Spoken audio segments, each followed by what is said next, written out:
안녕하세요. 세퍼언니 한재언입니다. 오늘은 헤어지는 것이 더 나은 관계, 벗어나야 하는 배우자에 대한 이야기를 나눠보겠습니다. 제게 상담을 해오시면 보통 라이브에서 이런 상담을 많이 하세요. 배우자가 소송을 해왔어요. 상간녀 편을 들어요. 어떻게 하면 좋을까요? 이렇게까지 저를 형사고소까지 했는데 이혼하는 게 낫지 않을까요? 이럴 땐 이혼이 답이겠죠? 라는 질문들을 많이 하세요. 저는 이런 질문에 꼭 이혼해야 돼요 라고 답을 하진 않습니다. 어떤 상황적인 문제만으로 이혼을 결정하긴 어렵기 때문이죠. 순간적인 감정만으로 이혼을 하시라고 저는 권하지 않기 때문입니다. 형사고소를 한다거나 소송을 해오거나 상간녀 편을 드는 그런 순간적인 마음만으로, 그리고 그걸 지켜보는 분노만으로 이혼을 하기에는 가정은 너무나 소중합니다. 그렇지만 그럼에도 불구하고 꼭 이혼해야 되는 배우자는 있습니다. 벗어나야 하는 관계는 있죠. 이걸 우리가 단기적으로 볼 것인가 장기적으로 볼 것인가를 좀 나눠서 생각해 볼 필요가 있는데요. 단기적으로 볼 때는 나를 최악의 순간에 더 끝으로 몰아붙이는 배우자들이 있습니다. 이럴 때는 이혼을 할 수밖에 없는 상황이라고 제가 설명을 드려요. 배우자가 집을 나갔어요. 재산이 어느 정도 있어요. 양육비를 끊어서 부양료를 끊어서 생활 자체가 힘들어요. 그래서 재산 분할을 했을 때 나의 생계가 가능할 때, 이럴 때는 이혼을 해야 되는 순간입니다. 이렇게 단기적인 경제적인 상황을 볼 때 이혼을 해야 되는 순간도 있는데요. 장기적인 상황으로 볼 때는 여러분들이 결혼 생활을 5년, 10년, 20년을 해왔는데 살아보니 내 삶이 황폐했다라고 느끼는 결론을 얻는 순간이 있으실 거예요. 이게 배우자가 외도를 했고 안 했고를 떠나서를 저는 말씀드리는 겁니다. 외도를 반복적으로 해온 거는 말할 필요가 없죠. 외도를 반복적으로 해와서 내가 내 삶이 황폐했다라고 느끼는 경우도 포함되는 거는 물론이고요. 그걸 떠나서 정신적으로 한 번도 독립적으로 살아보지 못한 분들이 계세요. 일종의 가스라이팅이라고 하죠. 남편이 아내를 지속적으로 정서적으로 가스라이팅을 한 상담을 하게 됐습니다. 이런 경우 저는 이혼을 하시라고 권해드리고 싶은데요. 헤어지는 것이 더 나은 관계는 생각해 보니까 이런 것 같아요. 서로를 더 깎아먹는 관계. 같이 있으면 서로를 더 지치게 만들고 아프게 만들고 갉아먹는 관계가 분명히 있습니다. 부부는 함께 하면서 분명히 서로를 보완해주고 위로해주고 함께 살아가면서 더 좋은 관계가 돼야 되는데, 이런 사례가 있어요. 이혼하면은 평균 4년에서 5년 정도 수명이 줄어든다라는 실험이 있었다라고 제가 가트만 박사의 책에서 읽었거든요. 근데 이번에도 새로운 실험이 발표가 됐는데, 결혼해서 살면서 서로 계속 부정적인 언어를 주고받으면 평균 수명이 4, 5년이 또 줄어든다고 합니다. 이혼해서 사는 것이 부정적인 말을 주고받고 사는 것과 똑같다는 얘기거든요. 서로 싸우면서 살고 서로 비난하며 사는 것보다는 헤어지는 것이 낫다는 또 결론이기도 해요. 서로 미워하고 살 바에는 헤어지는 것이 더 낫다라는 말씀을 저는 드리고 싶어요. 정말 제가 생각하는 헤어지는 것이 더 나은 관계는 폭력적인 관계라고 말씀드리고 싶어요. 물리적인 폭력, 정서적인 폭력, 경제적인 폭력으로 서로를 죽여가는 관계는 헤어지고 벗어나야 되는 관계라고 생각하고요.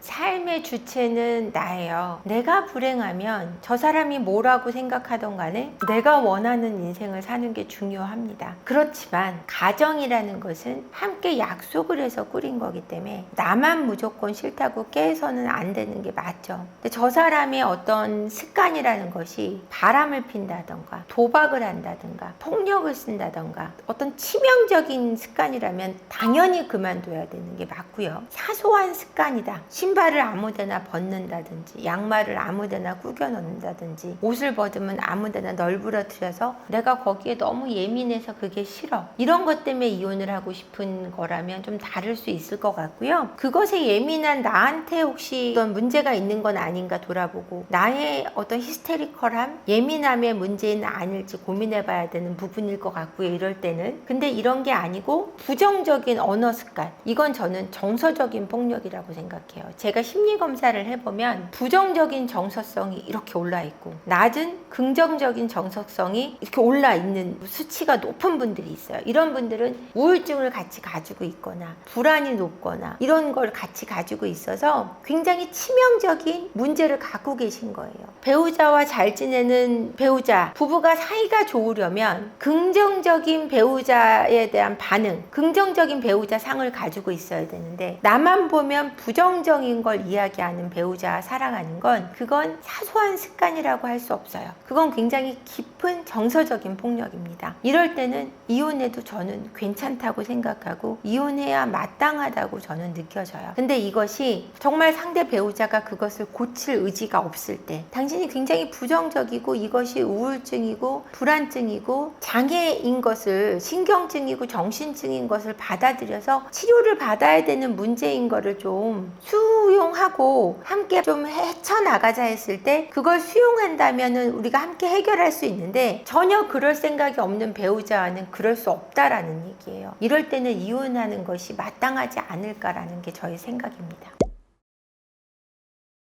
배우자는 괜찮은데 가족들이 괴롭힌다. 배우자는 너무너무 괜찮은데 가족들 때문에 괴로우기는 어려워요. 왜냐면은 배우자가 가족들을 제대로 딱 선을 그으면 배우자가 정말 괜찮은 배우자라면 가족들하고의 선을 반듯하게 그어줄 수 있어야 정말 괜찮은 배우자인 거예요. 중간 역할을 한다는 뜻이 아니에요. 명확히 선을 긋는다는 거예요. 원가족으로부터 건강하게 독립된 배우자가 정말 괜찮은 배우자예요. 근데 지금 내 배우자는 너무 괜찮아요. 근데 그 가족들이 괴롭혀요는 이분이 이런 말을 하는 의미는 내 배우자를 정말 사랑한다는 뜻이에요. 근데 가족들이 날 너무 힘들게 한다는 얘기예요. 이거는 헤어지기 너무 힘들어요. 해결할 수 있는 방법은 내 배우자가 그 가족들하고 건강하게 더 분리가 돼야 된다는 얘기예요. 내 배우자가 완전히 내 편일 때 이건 해결이 돼요. 근데 이게 되지 못하면 해결이 안 된다는 얘기예요. 그래서 내가 끝없이 헌신해야 되는 관계는 유지될 수 없어요. 내 배우자가 끝없이 그쪽 편을 든다는 얘기예요. 이거는 내가 계속해서 그쪽 가서 헌신하라는 얘기는 이거는 내 배우자가 명확하게 내 편으로 돌아섰을 때나 해결될 수 있다라고 말씀드리고 싶어요. 헤어지는 것이 더 나은 관계는요, 서로 함께 있어 불행하다면, 근데 그 불행이 나의 문제이지 않을까에 대한 고민은 반드시 해보셔야 되고요. 육체적인 폭력, 정서적인 폭력, 경제적인 폭력이 지속적일 때는 저는 반드시 벗어나야 되는 관계라고 생각합니다. 이 관계가 아닐 때는 가벼운 문제로서 그것은 내 문제일 가능성이 더 커요. 그때는 나를 돌아보는 자세가 먼저 필요하니까 먼저 나를 돌아보고 이것이 정말 내 문제가 아니라는 확신이 섰을 때 헤어져야 될지 말지 결정하시기를 바라고요. 가정은 정말 소중한 겁니다, 여러분. 쉽게 이별을 결심하지 않으셨으면 좋겠어요. 정말 심사숙고해서 그리고 빠르게. 인생은 길지 않습니다, 여러분. 오늘도 영상 끝까지 봐주셔서 감사하고요. 구독과 좋아요, 많은 댓글, 알림 설정 부탁드립니다. 고맙습니다.